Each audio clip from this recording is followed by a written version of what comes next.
You frickin' did what? The Chancellor of the Galactic Council, Zant Kam, asked. No, demanded, in a muted monotone. I went ahead and made the humans declare war on us. The arrogant-sounding Prixian standing before the council said, with a smugness that made it clear he had no idea how deep in shit he was. Oaks just smirked, feeling happy about his achievement, confident that his name will be remembered for millennia for this. Why in the name of life itself would you do that? No, never mind that. Why did you go about it as you did? Because it was easy. The Galactic Council needs a war to maintain stability, now more than ever, with its increasingly growing unemployment rate, Oak said, still smiling. And the humans are the only species thus far with whom we never had a half-decent war. Sure, we had some small skirmishes, but those hardly count. We are not questioning your motives, as noble as they may seem, but your sanity. Another councillor, Rakam, sounding grim.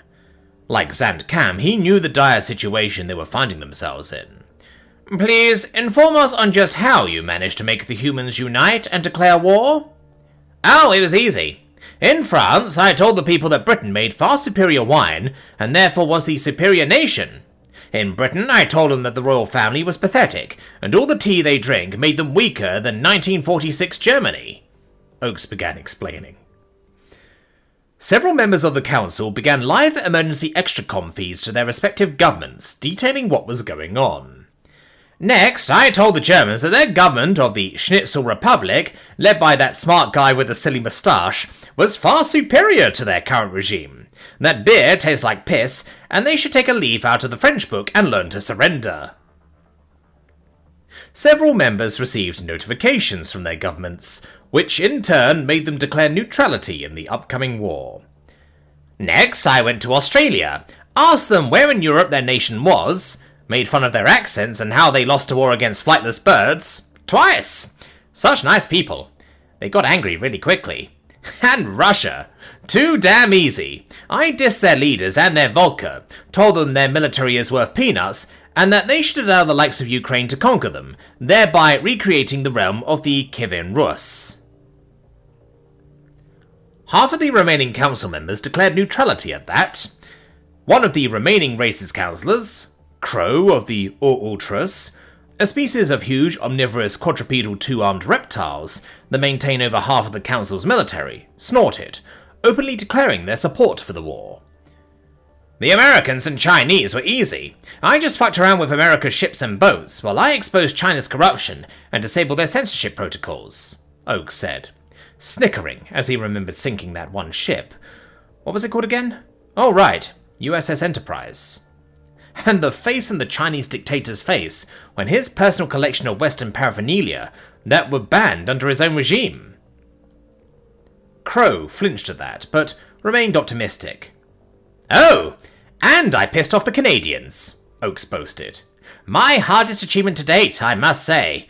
In Scotland and Ireland, I just declared that they should bow down to Britain and destroy several whiskey distilleries, and told them they were America's insignificant 53rd state, and that they should hand over their kids for dirt cheap. The chamber was absolutely silent.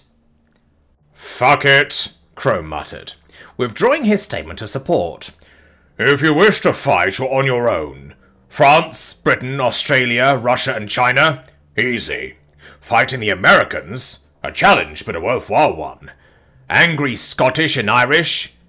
That'd be difficulty Asian. Canadians? Nope. Fuck that, I'm out, he loudly declared, as over 90% of the council members chose neutrality. Not worth experiencing the Geneva checklist plus whatever additional war crimes the Canadians come up with. Oakes was confused. Why were members leaving his side? The Chancellor looked at his datapad, seen a timer count down. Zant Kam spoke up. You seem confused. Your answer will arrive in approximately 5 seconds. 2 minutes earlier. Target sighted. the gunnery officer on the Terran dreadnought, Good Humor, announced. Locking on target. Locked. Special ammunition loaded, ready to fire, the loading team announced over the radio.